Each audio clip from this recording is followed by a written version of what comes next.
Okay.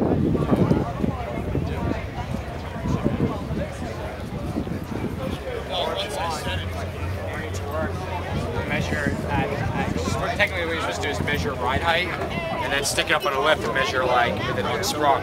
So take another measurement.